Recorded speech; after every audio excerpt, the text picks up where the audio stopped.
Hello friends, ಇದು ಅಂತೂ ನನ್ನ ಡೈಲಿ ರುಟೀನ್ ಆಗಿಬಿಟ್ಟದ ನೋಡ್ರಿ. ಆಮ್ಲ ಜ್ಯೂಸ್ ಕುಡಿಯೋದು. ಯಾಕಂದರೆ ಹೇರ್ ಫಾಲ್ ಇಷ್ಟೊಂದು ಆಗ್ಲತ್ತದಲ್ರಿ, ಎಲ್ಲ ರೆಮಿಡೀಸ್ ಟ್ರೈ ಮಾಡ್ಲತ್ತೀನಿ. ಸೊ ಇದೂ ಒಂದು ರೂಟೀನ್ ಆಗಿಬಿಟ್ಟದ. ಹಂಗೆ ಈ ಕಡೆ ಅಡುಗೆನೂ ಸ್ಟಾರ್ಟ್ ಮಾಡೀನಿ. ಚಪಾತಿ ಹಿಟ್ಟು ನಾದ್ಕೊಂಡೆ ಚಪಾತಿ ಮಾಡಿಕೊಂಡೆ. ಹಾಗೆ ನಮ್ಮ ಖುಷಿನ ಫೇವ್ರೇಟ್ ಪಲ್ಯ ಮಾಡೀನಿ ನೋಡ್ರಿ. ಫ್ಲವರ್ ಅಂದ್ರೆ ಆಕೆಗೆ ಭಾಳ ಇಷ್ಟ. ಇದು ಇದ್ರೆ ಮೇಲೆ ಮೇಲೆ ಹಸುವತ್ತದ ನೋಡ್ರಿ. ಈ ಕಡೆ ನಮ್ಮ ಖುಷಿನ ಡಾನ್ಸ್ ಮಾಡಿದ ನೋಡ್ರಿ.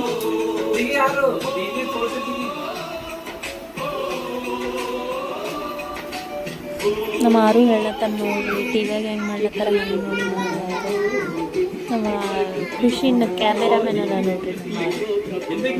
ಸೊ ಎಲ್ಲ ಕೆಲಸ ಮುಗಿಸ್ಕೊಂಡು ಊಟ ಗೀಟ ಮಾಡಿ ಇಲ್ಲಿ ಗೋಧಿ ನೋಡಿದೆ. ಯಾಕಂದರೆ ಹಿಟ್ಟಾಗಿದ್ರಿ, ಬೀಸ್ಕೊಂಡು ಬರೋದಿತ್ತು. ನೋಡಿದ್ರೆ ಏನೋ ನುಸಿ ತುಂಬ ಹೋಗಿದ್ದು, ನಾನು ನೋಡಿರಲಿಲ್ಲ.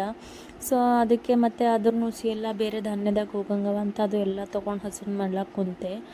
ಅಷ್ಟರಲ್ಲೇ ಮಾಡಾನೂ ಆಗಿತ್ತು, ಬೀಸ್ಕೊಂಡು ಬರೋದಿತ್ತಂತ ಓಸು ಜಲ್ದಿ ಮಾಡಿಕೊಂಡು ಗಿರಣಿಗೆ ಹೋಗಿ ಬೀಸ್ಕೊಂಡು ಬಂದೆ. ಸೊ ಇಲ್ಲಿ ಇವತ್ತಿಗೆ ಇಷ್ಟೇ. ನಿಮಗೆ ಮತ್ತೆ ಸಿಗ್ತೀನಿ ಮತ್ತೆ ವ್ಲಾಗ್ನಾಗ. ಅಲ್ತನ ಬಾಯ್.